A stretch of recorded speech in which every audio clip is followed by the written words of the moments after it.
The one commentator said, "I've been waiting for this woman to get on the leaderboard all day. Kim Schwabenbauer." Hi there, this is Suzanne Atkinson. Today I'm talking with Kim Schwabenbauer.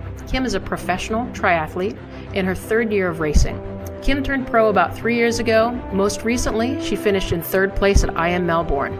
Over the next 45 minutes, Kim and I talk about her history as an athlete, how she started out as a walk-on, as a college sophomore at Penn State on the cross-country team.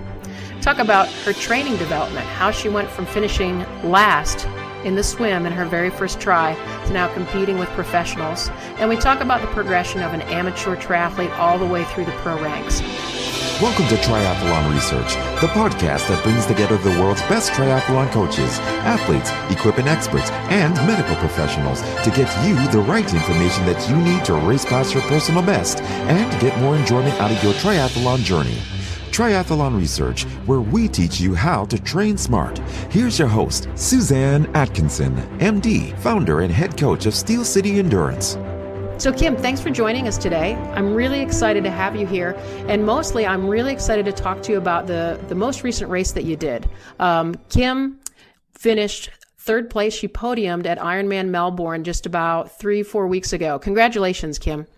Thank you, Suzanne. It was really a fun experience. I can't believe we made the trip and everything came together. So fun. Now, I tuned in and I watched that day for as long as I could. And it was an incredible race. And you were near the top for a while, but you still weren't on the leaderboard for a bit into the run, I think. Do you remember what it was like to be catching up to and passing some people? And can you sort of tell us what your thoughts were as you realized how close you were to getting on the podium?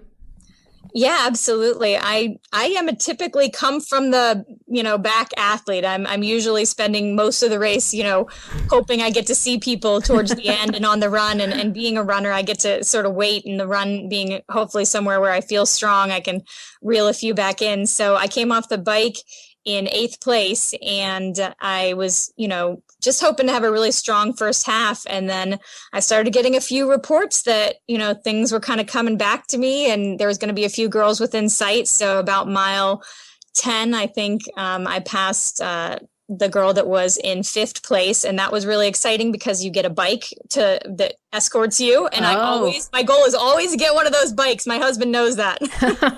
You can get a bike. That's a good sign. And does the bike come with a videographer and a guy who's like flashing time cards at you? Oh, no, I'm not. You're not that important.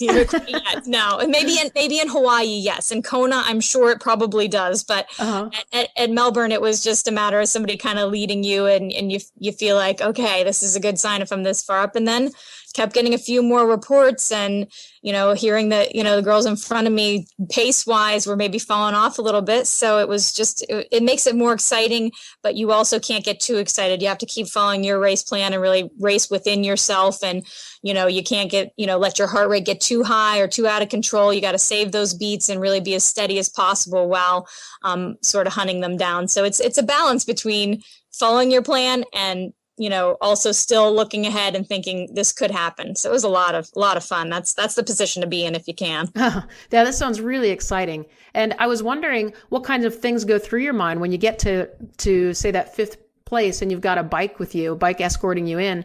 I mean, if you didn't have a lot of race experience and it was the first time you'd experienced something like that, no matter what quality or what caliber the race is or what caliber your competition, for me, it would be really, really exciting. And I can just sort of visualize getting maybe overexcited and getting my hopes up or getting my heart rate really high and then sort of not being able to sustain that excitement. Absolutely. As a professional athlete, is that something you just learned by experience, or have you spent time visualizing those kinds of situations? That is a really good question, Suzanne. And I can actually specifically remember the very first time that I did get that bike escort, and it was at a Rev 3 race in my very first professional year. And I had that exact thing happen where I just got way excited and I really couldn't control myself. And the heart rate, you really want to keep it as steady as possible. And I was looking down going, my coach is going to have a field day with this.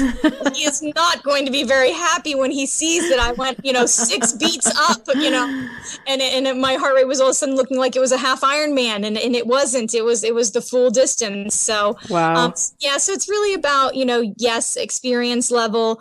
And it also is about some of that visualization, because after that race, he said, you're new, so this is going to be fun and exciting, but you have to remember you have a job to do out there. And that's, you got to stay calm. You got to have sort of your blinders on, not thinking too far ahead. You just need to stay within that moment and relax. And there's no celebrating, Kim, until the final half mile of this race. Until then, anything can happen. And I really learned that as a pro athlete is you don't know what's going to happen. Everybody's very strong. So you can't count anyone out, and you certainly can't count your eggs that I've got X place, because, these athletes are very strong. That makes a lot of sense. Yep. Now, for me, aside from learning that you had finished in third place and seeing that amazing video across the finish line, which we'll talk about in a second, but the most exciting thing to me about the day was when you finally got into that 5th place position, the announcers with these wonderful Australian accents, I don't remember their names, but very nice commentary, very good narration of the women's race. And the one commentator said, I've been waiting for this woman to get on the leaderboard all day. Kim Schwabenbauer. I heard that. I heard that he was talking about my name. I mean, I heard this afterward when my family and some people watching said, boy, you've got that really long last name. And I think people are going to maybe get to know you a little bit more, because you're the only one that they really focused on your name. It was so long and so strange and different for them to say. Yeah. So that was kind of fun. Yeah, that's neat. It was a lot of fun. And, maybe we'll see if we can get that little clip from WTC and see if they'll let us add it to the intro to the podcast. It was really fun. Oh, that'd be wonderful. I'd love to hear it. I never get to hear any of that stuff until someone just tells me about it, and I don't usually hear it at all. Yeah. So now, maybe the last thing about the Ironman Melbourne race, but those the finish line pictures were just fantastic. I mean, the amount of joy on your face and the genuine, tears of joy, and you were so, so happy, and running across the line with an American flag on your shoulders. It wasn't until I saw the little video that you sent out afterwards of the women, finishing in the chute, that I realized that somebody from the sidelines handed you a flag. Tell me about that. Well, that was just an unbelievably serendipitous, amazing, occurrence that all of that happened the way it did. I had a college teammate from Penn State who I ran cross country and track with, who is now living in Melbourne, and she is, working there. And I did have a chance to have dinner with her before the race, and she said she was probably going to come out to the race, but I had not seen her all day. So I'm going to be honest, I wasn't really thinking about who I had seen and not seen. But just right at the right moment coming down that chute, I heard somebody yelling my name, and I looked over, and they were holding the flag out, and I grabbed the flag, and I'm running down this chute thinking, I cannot believe that this is, I'm going to really do this. We're really going to get third place. And you think about all those people that helped you get there, and you can never do it by yourself. And so that was really amazing. But at the time, I honestly didn't put it together that was them. I was so just absolutely spent and totally, my mind was not in a normal place at that moment. So afterward, once we talked, she said, did you know that was us that gave you the flag? And I said, no, I didn't know. I thought that was just a random occurrence, but it was really, really neat that she did that. And she said she was just so excited to see somebody from the US, be able to come across the line in third. And so that was really special for me too. Very, very patriotic, and I love representing our country overseas. So that's really was awesome. Yeah. That made it for me. Wonderful. So after you were handed that flag, did that kind of change the last, I don't know, maybe it was 200 yards or so that you ran in? I mean, you were pretty certain at that point that you were going to finish third. Is that correct? I was, yes. At that point, I was pretty sure I had it. You were in the celebratory zone. Yes, I was. We were now in the final half mile, and I didn't see anybody behind me. So I was just celebrating like there was no tomorrow. So so really it was just, a culmination of the whole day. You have all those emotions and you can finally let them out, after just, bearing down so hard all day and gritting your teeth and hoping and, praying that things will work out. So it really all comes out right then for me. And that was a huge day for me for sure. Wow. Fantastic. It's just really exciting. Thank you so much. I really appreciate it. Yeah, it was awesome. So let's help people learn some background information about you. I mean, coming in third place in an international race like that is just incredible.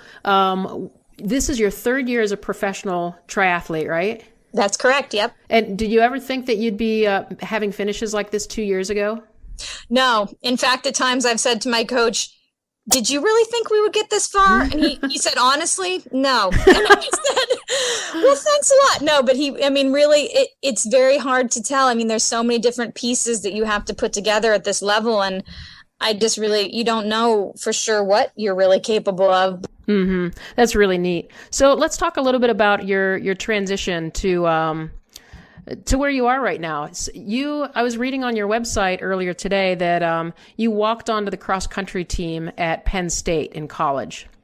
That's correct. I did as a sophomore. I wanted to be on the Penn State cross-country and track team, so I tried out for the team, and luckily they accepted me. They weren't very good at that point, which was really, it helped me out a bit because I really wasn't someone that was recruited and things like that. So it was really, I hit them at a good time. Today, too funny. That would probably not happen. I probably would not make the team. And it really changed the course of my athletic career. So I'm thankful it all worked out the way that it did. Yeah. Now, had you done cross country in high school? I did do cross country in high school, but I never was able to make it to states. But I still had a pretty good career district wise and had some successes, but never really, competed on a high level. Mm-hmm. Mm-hmm. So you graduated from Penn State in 2002. That's correct. Okay. Yep. And when did you start doing triathlons?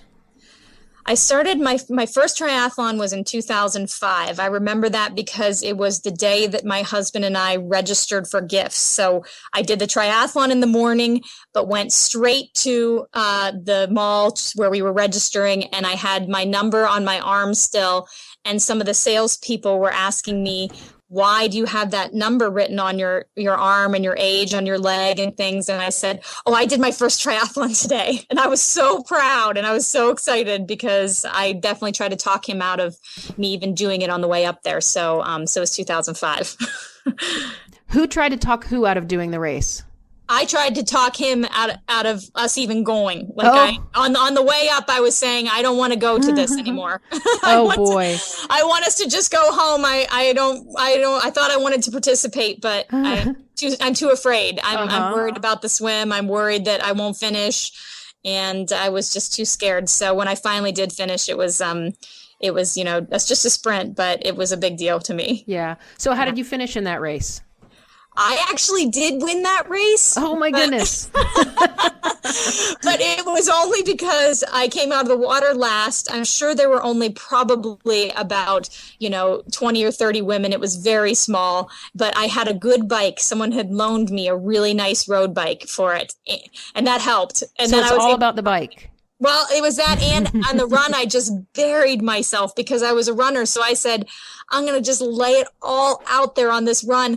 And I was just killing myself on this 5K. And I come around the corner and there's Kyle, and he says, you're not going to believe this. You're in first. And I almost fell over. And so it was really fun. And of course, that fueled my fire, thinking, if I can do this well. Meanwhile, I came out of the swim last. So, wow. Yeah, so it was a lot of, some places to make up. I had a long way to go and a lot of things to learn first. Yeah. So you've been a come from behind triathlete your whole triathlon career, huh? Oh, absolutely. Without a doubt. Yes. Great. So that's par for the course. So that first win, or even just completing it, sort of overcoming that fear and anxiety and having Kyle support you. Now, you guys weren't married at this time, right? We weren't married. It was we're just registering for gifts. So we were about to be married maybe 3 or 4 months later. Okay. So our whole marriage career, he's been, supporting me through this. So it's pretty cool. Did he have any idea what he was getting into? No, that's an absolute no. I guarantee you he did not think we would be doing this to this extent, and neither did I. Wow. Yeah. So how important has that been to you to have your husband support you through everything? I cannot emphasize enough to anyone, how integral that part of triathlon is. I mean, to have a support system and a spouse who's on board. But what I've learned over time, because there have been some real rough patches with it, that you cannot just take and take and take and expect and expect and expect. It has to be very, very much both people compromising, both people understanding what the goals are, on board, especially with these long distance races like the 140 miles. I mean, that really is a family affair. So I've learned the hard way at times that there are ways to do this and there are ways to not. And I think we finally struck that really great balance where we, worry about what each other are doing and support each other and can still function very, well independently, but knowing that the other person is there. So it's really good. We found that place. But that's fantastic. Yeah. I'm so thankful. That was race number 1. Let's fast forward, just kind of compress the years between your first race and maybe your last race as an amateur about 4 years ago. What transpired in that period of time? That's about, 6 or 7 years of tri. What went on during those years that brought you to the point of being able to turn pro? Really just the same things that I'm doing now in some ways. Obviously I was doing more, I was working full time for a lot of those years. So I was just like, every amateur out there, I was getting up in the morning at 4 a.m., getting on my bike for 2 or 3 hours before work, coming back for, another hour or so, sometimes after work. So, I was putting in, at times some 15, 16-hour weeks is what I thought I could handle. And, just trying to make progress, really trying to learn, but learning technique, really still the entire time through that process, worrying about technique, seeking out people who could help me, instruct me, the right coaching for me at that time, just drawing on every resource that I really could, because I truly loved the sport and I just wanted to be engrossed in it and see progress and, learn the mental side of things, reading, all of that. So, really just trying to take everything I was doing and just further it and see progress within the confines of understanding I was still working full time. So recovery and things like that sometimes had to be shorted because there's only so many hours in a day. Right. So really just making progress. And then finally, winning a couple amateur races, realizing that, if I really want to take this to the next level, maybe now is the time. And I was just hoping it would become clear when that time was, if that was meant to be. And so finally I felt like it really was meant to be. Yeah. Was that a real big step to take? I mean, from one perspective, it would seem like if you're winning amateur races that competing against pros would just be a little step, but is it really is it like a leap of faith, or what happens in between those two levels of competition? I absolutely do believe it is a leap of faith, because you're worried about what people will think. You're worried about your own mental psyche and the fact that you're coming from being, sort of used to winning your age group and things going well for you and really feeling like you're at the front, to realizing that you may be bringing up the rear big time. And, how are you going to adapt to that? How are you going to fare when that happens? My first pro race, I was 29th. So that wasn't a really great day. I think there were only 32 or 33 people in the race. So, so you wonder, how will I deal with that when it happens? And does this make sense? And what does it really mean? Because it means something different to a lot of people turning pro. Some people just it means getting a card so you can enter races, and not have to have the normal process like an amateur does of signing up a year ahead of time. Maybe that's their goal. So you really have to come to terms with your own personal goals and what you really want to get out of this experience and what you're willing to do to change your lifestyle to suit this experience. How far do you want to take it and why? So a lot of questions. Yeah. So when you did decide to turn pro, what were your goals? I think that really my goals were just to see just how good I could really get. I actually had the conversation with Kyle because I thought it was really important to have that conversation with my husband about, let's give this a period of time and let's set it up as a somewhat finite period to say, we're going to give this a shot, and I'm willing to, put forth a few changes in our lives together so that we can, see if this really can work to do this. And if I put everything in and we end up, feeling like, okay, you know what, we're in a good spot with it and we feel comfortable with it, then we'll stay in that spot for as long as we both feel comfortable. But, I think that was really just the goal, was just to be on board with both of us and say, we're going to put it all in, put all the eggs in the basket for a bit, and then see where that takes us. And if we've done that, we can really look back and say, we were happy that we did, whichever way it turns out. It goes well, it doesn't go well. Either way. That's fantastic. Yeah. So it was such a good learning experience. I'd never regret, even if it didn't turn out, learning so much about myself in this process. Yeah. Now, this may be a personal question. Feel free to defer it if you want to. But is there, because Kyle's been so supportive of you, even though you acknowledge that you're making compromises yourself, is there a payoff down the road? I mean, is there going to come a time where you say, okay, I'm done being a pro, and now Kyle, it's your turn to do whatever you want? Or is this kind of what both of you want together? Oh, I mean, I think he's very thankful that we've had this experience together, and he loves, seeing me in this position, being able to do these things and doing them with me. I mean, we're getting to see the world and getting to really experience some things we never would have otherwise. We certainly talk about the next phase and how, doing this it requires an absolute focus that is, a little beyond normalcy. My life is not normal. It really is not. And it's hard because it does mean both people, being willing to do that. So we absolutely talk about when the next chapter comes, whether that includes children or things of that nature. We talk about how some things will be nice and we will not miss them about this pro life. Both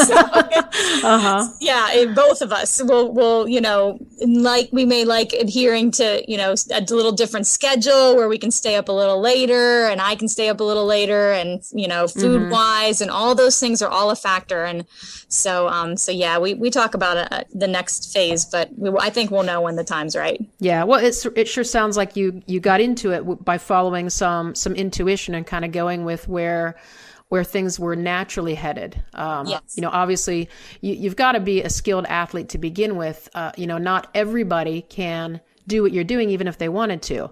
But at the same time.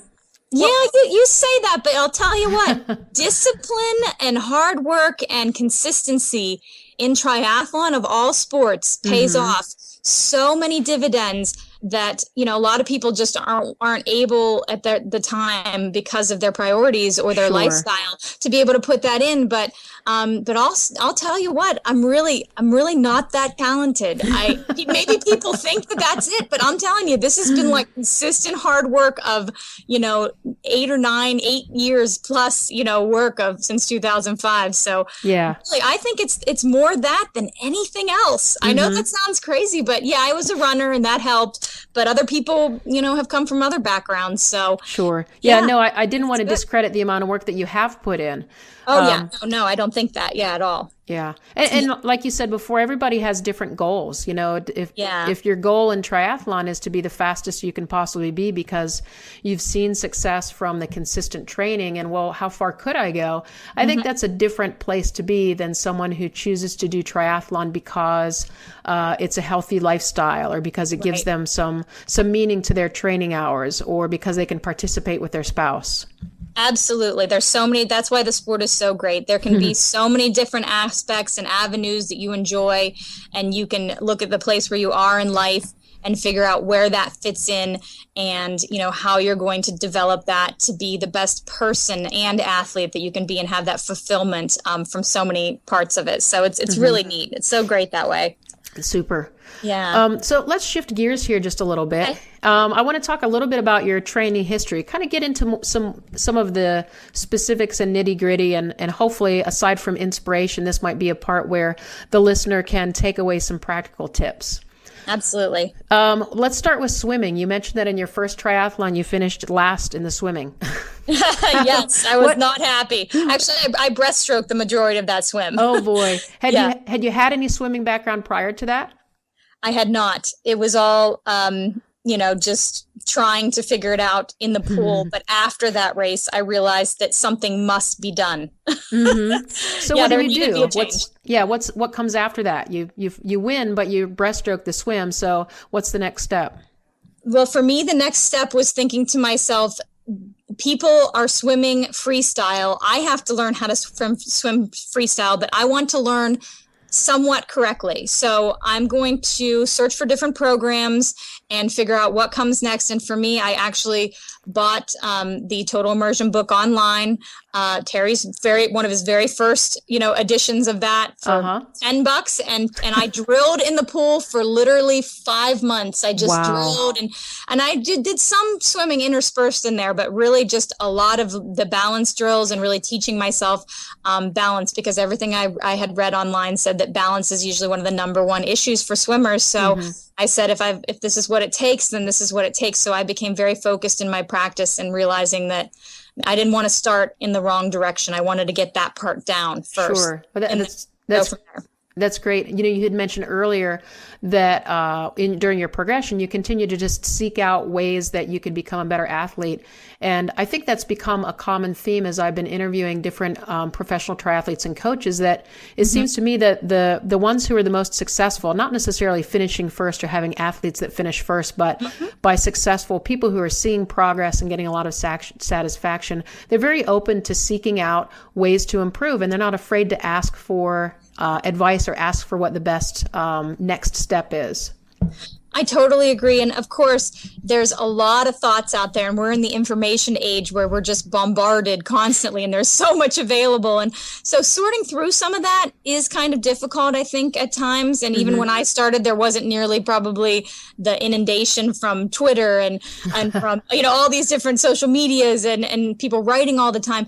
But I do think developing a relationship with a coach that you really do trust and that you've seen, really work well with athletes, starting there, getting some guidance about, even for other athletes, about where to start, how they started, what was their story, how were they successful. I mean, us sharing these types of pieces of information, I think, is so huge. And I think that's really, where it starts is being, like you said, open and just willing and trying different things, seeing how it goes. But once you're in it, staying focused. I really stayed focused for a while. Okay. Yeah. Seeing progress. How, why, asking yourself those questions. Yeah. So how was your next race as far as the swim goes? Or when was the first race where you felt like your swim was under control? I think it probably took a couple of, about a year or more before I really started feeling like I was able to not get in the water and feel that sort of panicked, I'm probably going to be last feeling of, Yeah, I think that took a while. Probably by the time I hit about 2007, I was starting to do my first half Ironmans, and that, 70 mile, distance and the 1.2 swim, starting to feel a little more confident that at the very least I was going to be able to finish and not panic, and everything was going to be fine. I knew I could finish the distance pretty reasonably comfortably. So I think that was really about that time. So it took a couple years before I really reached that place. Yeah. So it wasn't overnight. Oh, absolutely not overnight. Yes. Yeah. Well, great. It's really impressive that you have that much patience. I mean, not everyone can drill for 5 months, but for some people, they find a lot of enjoyment in that. And I would guess that for you, maybe you just saw that as the best way for you to get the swimming under control and get started in the right direction, like you described. Absolutely. And I think I did seek out some outside assistance as well, in an hour, long instruction session here or there with someone who, did have background in that particular swimming, teaching area. So someone who was teaching the total immersion type drills and things like that. So I thought it was a good place to start, is to also have people videotaping me and things. Those things were happening as well over that, first year, for sure. Great. Getting feedback. All right. So let's continue with sort of your progression with training. You started out, and you still do train primarily with heart rate. I do absolutely believe that heart rate is one of the number one ways that we can gauge, what the goals are of the workout. Am I meeting them? Those types of things with heart rate. Yeah. Okay. So one thing that I've noticed, I don't know if it's just been recently, or maybe I just haven't been tuned into it. I see a lot of people using the phrase heart rate training to mean training very slowly. Right. Yeah, I've seen the same. I've seen people say that as well. But that's not necessarily the case at all. Right. That was my impression. Okay, you have a heart and it's going to beat the whole time, whether it's fast or slow. So you're referring to using your heart rate as a monitor of your intensity, right? Absolutely. And I will tell you that now, after doing this and really starting from the very beginning of my, career to now, it's wonderful having heart rate, but I'm also so aerobically developed, meaning that I'm really able to utilize that aerobic, oxygen system that I have to push hard to make my heart rate numbers almost all the time. So it used to be that I was always backing off and having to slow down. And sure, in the beginning, that there was a lot of, self-restraint and control and all of those things. But now this far into the game, it really is, difficult at times for me to maintain what I even should be maintaining. And it requires real focus and real efforts. And that can happen for every single person if they're willing to really put in a lot of time and do that consistently and use use those methods. It's amazing how it changes and how fast you have to run and bike in order to make things happen now. So it's good. It's good for easy days when you're really supposed to be going easy. You're going easy because you're looking at your heart rate.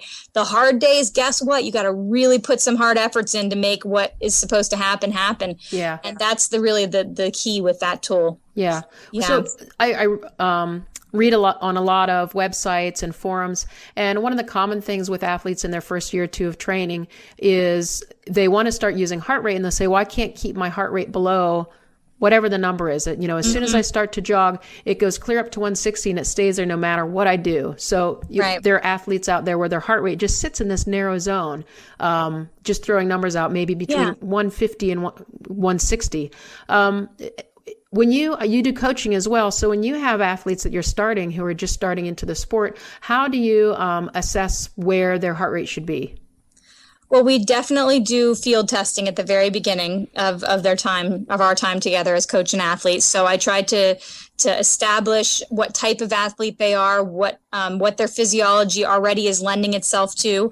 And so that's very individual. They can already be very anaerobic and very sort of more suited to the 5K shorter distance type of work. But if they want to do an Ironman, that's going to, for someone like that, require really stepping back and saying, okay, I want to go a long distance, so I've got to stop running at 175 every time I'm out running, because it's going to be very hard for me to maintain that kind of heart rate over the course of a long day. And other athletes are just in the opposite case, where they're very already aerobically developed, and they're just that's what their system naturally is like. So figuring out what type of athlete you are is something that is very important in the beginning of your career, and working with a coach and doing a lot of reading, things like that can really be of good value. Mm-hmm. And then the other thing is, the field testing and setting up their zones. And honestly, if they're that high, sometimes it's got to be a walk run at the beginning, and you just have to find ways to try to relax. And eventually, if you can stay with it for just 2 or 3 months, things are going to get a lot easier. Mm-hmm. But is your ego going to have to take a check at first? Absolutely it is. So it's best to start something like that in the winter, when you're not out seeing your friends running around the course, and they're not saying, why is that person passing you that, is barely running, and what are you doing out here? So it's best to start that at a time when you can not have to worry about anyone else. You can just worry about yourself and be patient. Yeah. And you had mentioned this before, and it goes right back to your current skills as a professional racer. You have to race your own race.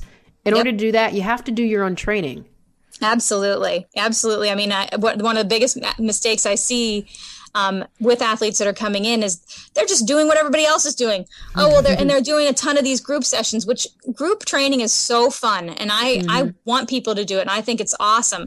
But you have to do it at a time that makes sense within your progression of your year, your periodization, your everything else. And you have to do it within understanding that you have your own program and your own goals. So maybe every session can't be a group session. It may end up pushing you way too hard, way too often, and you're never really recovering and seeing the real benefit that you could be. So there's tough things like that where you got to do your own thing a little bit. And especially because the sport of triathlon can be so social and so fun.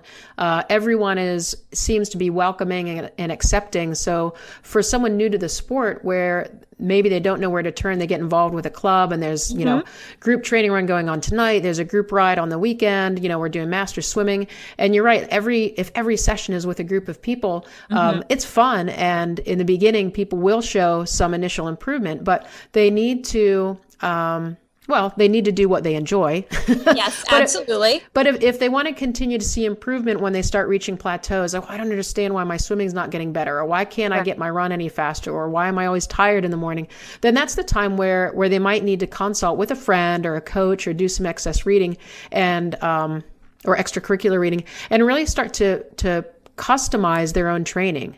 Absolutely. Totally agree. And I think that's when you have to take a hard look at it and really try to say, what is it that's going to work for me personally? If I'm happy where I am and I just like training with everybody, great, keep doing it. But if you're not really completely happy, you have to assess why is that and really what are the next steps? Can I maybe just do 1 or 2 sessions a week? And maybe those are the harder sessions that I get a lot of benefit out of being with someone to push me, where the other sessions I step back and really am within myself of meeting my own goals of that particular session. Yeah. So we talked a little bit about swimming and heart rate training in general. Let's talk a little bit about cycling and running as far as what was your development from that first triathlon that you mentioned, up until where you are now. Did you have a lot of experience racing a bicycle or doing a time trial when you first started? And how did that fitness develop on the bike? That's actually a really good question. I kind of forgot about the fact that when I first started, I was also sort of corralled by some people around me. I was kind of herded into a bike racing crit situation for a couple of years where I did some of that, and it was really scary, but it also taught me extensive handling skills very fast. So I either had to learn or else things were going to go very badly. Very quickly. Very quickly. So I really was, even though I was afraid of what was going on, I also had to trust that, instinct plus just learning, talking to people about crit races and things like that. So I did learn some great skills doing that, but at some point I realized I don't know what purpose this is really serving me to go around this track and do some of these things, other than bike handling. So I moved on from that and ended up, doing more longer rides and some things that would really benefit me a little bit more. And that was really good. So I think just adding in more and more hours over time incrementally with the cycling, worrying about things like cadence, reading that cadence was important, and having some coaching at that time that said, you know what, this is something you need to concentrate on. So learning what that felt like to have the correct cadence and learning about gearing, when to change gears, becoming more fluid with that. All that is stuff that comes from just being on the road. Right. And maybe you're with people and you hear them switch a gear at the same time as you did, and you go, oh, good, I actually was probably doing the right thing. Getting some auditory feedback that you're doing the right thing. Absolutely. Until you start to just know what the correct cadence is or whatever it is, where it's just happening naturally. And so that takes years of just building that up. And coming from a running background, I, of course, just thought running would feel exactly like it did when I was running out in an open race in a triathlon, and it doesn't feel anything like that. It's terribly hard. So coming to terms with the fact that I was going to be coming off the bike a little more fatigued and wasn't going to feel like myself, like I was used to feeling, that took some time as well. So learning about transition runs and doing more running off the bike, all that is something that, I had to learn over time. So running has always been your strength, and I didn't mention this earlier, but anyone who's listening may go and look up the fact, the little piece of trivia that you had the fastest women's run split at IM Melbourne. I did, which is really fun. I didn't know that until afterward, but honestly, it was, just putting it all in there and seeing what happens. So that was really a nice treat to get that as well. Yeah, that's great. So just briefly, we're running out of time here. We can chat for another 5 or 10 minutes, and I would love to have you back on another time, because I think this is a great conversation that people can learn a lot from. I know I'm learning a lot. Some of these questions I'm asking you for the first time. You and I have been friends for a little while, but I don't know a lot of your history. So this is really exciting for me too. Cool. Thank you for asking. I would like to hear about how your training has changed and maybe how your life has changed in terms of time available to train and what you're doing as a profession besides being a pro triathlete. And I'll just give you a little guidance here. I'd love to hear you talk about how you transitioned from having a full-time job and training part-time, and now you're a full-time professional triathlete with your own business. What was that transition like? It was rocky at times. I'll be honest about that. I mean, really going from, having a very structured day and you have to show up at, X time and you're not going to be leaving until X time. And then just going to a day where I just woke up and thought, okay, what now? That's, even though it seems like, oh, that would just be amazing. And it was, but it also probably took a good 6 months to 8 months before I really felt like I knew what the process was for my day and how to set it up and how to be the most efficient. I definitely felt like a fish out of water for a while. I don't feel like I was extremely efficient. I didn't realize how things can just spill one thing into the other. And then all of a sudden it's 3:00 and you've gotten no training done and you've basically gotten no work done. But that describes every day for me. Yeah, it happens really quickly. I mean, 1 second you're putting in a load of laundry. The next second you turn around, you're like, where did they go? This is crazy. So now I've become much better about laying out the week in advance. The training is already scheduled in just like an appointment. Calls are scheduled with athletes around that time, even at times where I know I'm going to have, a specific block in between training and I can be, sitting in my Normatec boots, recovering, talking to them on the phone, drinking a protein shake. I mean, I've become much better at that time efficiency and realizing how all that can fit together to benefit me while still making sure I get enough sleep, that I'm, preparing my meals at home and or taking food with me and how I'm going to have that. Yeah. All that takes time to really figure out that balance. So it was a little rocky, but eventually I sort of found my stride. Now, I want to talk to you just a little bit about the training camp you did this spring. My impression, you had talked about it before you went, and I think that I detected a lot of excitement, maybe a little bit of anxiety about how much volume you're going to be asked to do during training camp. And then seeing the results with I Am Melbourne, I mean, clearly what went on at camp didn't stay at camp. It went right to Melbourne with you. And for sure. What's the volume like as a professional triathlete, especially at a 3-week training camp like that? Tell us a little bit about working with Jessie for 3 weeks. Sure. I mean, it's such a great experience to be around other athletes. And honestly, that's probably one of the main benefits is being around other professionals, seeing how they conduct themselves.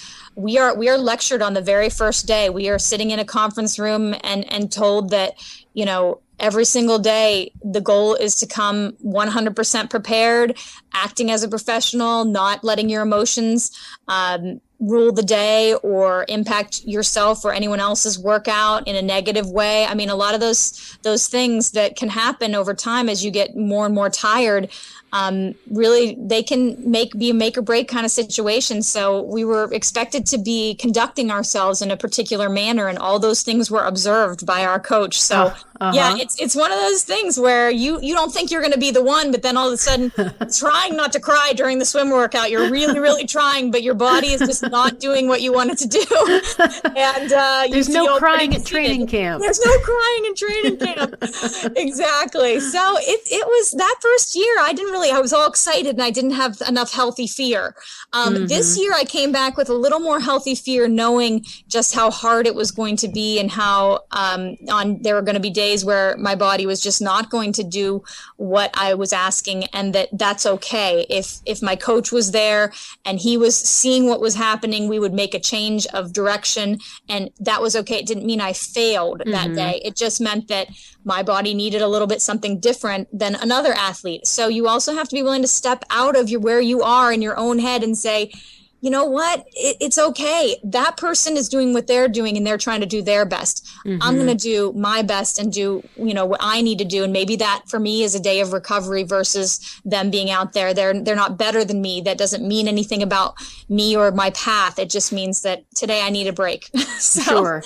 Yeah. So I learned a lot, but the volume is really high. It's around, 35 hours per week, which is, when you consider most people work a a 40-hour work week between Monday and Friday. We're extending this over 7 days. Yeah. And certainly there are a couple lighter days in there. And when I say rest, it might just be a 4,000 recovery swim, versus so I mean, I felt like that was a day of easiness. I was like, woo, only 4,000 of recovery swim. Yes. Perfect. Yeah. So your mind changes a little bit, but it's a great environment, and you get to see what people are eating, how they're conducting themselves, and you learn from each other so much. And that's really, and push each other beyond what you could ever push yourself. And that's the goal of training camp. Yep. How did you arrive at working with Jessie? What made you realize that you needed some additional guidance, and how did you go about choosing a coach? I mean, you're a professional athlete, you're a coach. How do you choose someone that's going to help take you to the next level? Well, at that time, I definitely knew that I needed a change. I was just starting my pro career. I was actually at my first race when I was interviewing coaches, and I had 2 specific coaches in mind that I had seen had good results, and they seemed to work well with their athletes and have a good communication system. So I met with both of those people at my first pro race, the one where I was 29th. So I obviously needed some help. Right. Only nowhere to go but up. Yeah, nowhere to go but up, exactly. And you know what, at that point, I felt pretty lucky that anyone was going to have me at that point. So I really just had to feel out, personality-wise, who you really click with, who had a good track record, who was asking you the right questions. That's really, an important thing to have between coach and athlete. What are they really interested in? What do they feel are, as Jessie from QT2 described it, I look at an athlete and I see all these different dials, and I try to assess which ones have been turned and which ones have still more room to turn. And so, if I can look at those things and assess them from the beginning and say, we can do some things in these areas, you as an athlete start feeling like, what? I like this. I like where this person is going, and they have a good balanced approach. They're asking the right things. They care about the right things, and the longevity of me as an athlete, not just quick short-term results of what are you going to do, in 4 months, let's put you in, 6 races. No, let's look at you as an athlete for the next 2 or 3 years and have a long-term development plan. And that's so key for any athlete and coach. But certainly at the professional level, you can just run yourself right into the ground. Oh, I'm sure. Yeah. So that's never a good idea. So if someone is saying those kind of things to you, then that's a real red flag. So I just really connected well with Jessie from QT2, and really from there, it's just been a great relationship that, has blossomed to us knowing each other really, really well, and just full trust. It takes time to develop trust, and that took a while, but when we got there, I was really thankful that we did. That's great. So let's just wrap up here real quickly. First of all, when is your next race so we can all tune in and root for you? Oh, thank you so much. I would love that. I'm going to be doing Eagleman 70.3 down in Cambridge, Maryland on June 8th. And then the biggie is Lake Placid in July. It's July 27th. So that will be my next Ironman. And I've going in guns blazing. So I've had some interesting experiences on that course. One amateur win and one did not finish as a pro as my first Ironman. So I've run the gamut. So I'm coming back to settle the score. Watch out. Great. I can't wait to see how that goes. I may be up there. I haven't decided yet, but oh wow, that'd be wonderful. Yeah, I've got a couple people who are doing that race, and I would just I love Lake Placid. So it's such a beautiful town. What a great experience. Yeah. Really cool. So 6 weeks or more until Eagleman. What are you going to do? I mean, just train. Is it hard to not have races mixed in all the time? Yes, it definitely is. I think all of us that do race, we love racing. I mean, that's really the reward, is that standing on the starting line and your heart's palpitating and the gun goes off and then you just forget the rest of the world, for that amount of time. It's really fun and we enjoy that competition. So yeah, it's a little hard not to have things, but it's also really good to just put your head down and get some work done. And I think that's what I did pre-Melbourne, and I think it really paid off. And so not racing too much and really just focusing on the process and what needs to be done between now and Eagleman and then leading up to Lake Placid, I think will in the end be a good thing, even though it's a little hard. And I'll put in some 5Ks and 10Ks and, maybe even an Olympic or things like that, distance triathlon, just to keep things fresh and keep me excited and looking forward to things. Sure. That so sounds thank you. Great. Yeah. Well, we're a little bit over on time, and I could just keep talking with you all day long. So why don't we plan on having you come back and do another podcast sometime soon? I would love that. That'd be great. Great. And I really appreciate all your insight. You're one of my favorite people to talk to because you're so motivational. Every time I hang up the phone with you or finish up an email chat, I'm just like, yeah, I can do anything in the world. Oh, that's so fun. I'm so glad you feel that way. And I just really love connecting with people in the sport. I think it's been so good. I'm really, you never know who you're going to meet, and then you end up being friends. I'm friends with a lot of guys in that like 70 to 74 age group. Yeah. They're still doing it. Yeah, they're awesome. That's great. So, yeah. Well, thank you, Suzanne. You keep a great blog. Where can people go to find out what you're doing or read your latest blog posts? Absolutely. My website is www.fuelyourpassion.net. So it's not .com, it's .net. And you can go to my blog right from there. So that would be the place to start is fuelyourpassion.net. Mm-hmm. And I'd love to, have you come out and read the blog and be friends on Facebook and Twitter and all that kind of stuff. My Twitter handle is @FuelYourPassion. FuelYourPassion. Great. And Kim is available for professional speaking, motivational speaking, dietary consults, sports diet consults, the whole gamut, right? Yeah, right on. Yes, absolutely. Thank you, Suzanne. Sure. And that information is on your website. There's a little link at the very bottom to download her speaking brochure. Can't go wrong if you have Kim come and talk to your group. Awesome. Thank you so much, Suzanne. I've really enjoyed our conversation today. Thanks a lot, Kim. You have a great day, and thanks for joining us. All right. Sounds good. All right. Thanks. Bye-bye. Thank you for listening to this episode of Triathlon Research. To get a full transcript of the show and all past shows, please go to triathlonresearch.org/podcast. To get notified of future Triathlon Research podcast episodes, join our mailing list at triathlonresearch.org/equipment to get our next show delivered straight to your email inbox. In addition, you will get our free triathlon equipment video review series from the world's best triathlon coaches, including 6-time Olympic coach Bobby McKee, Tri-Dot Systems founder Jeff Booher, and Total Immersion swimming founder Terry Laughlin. So keep listening to Triathlon Research. Train smart,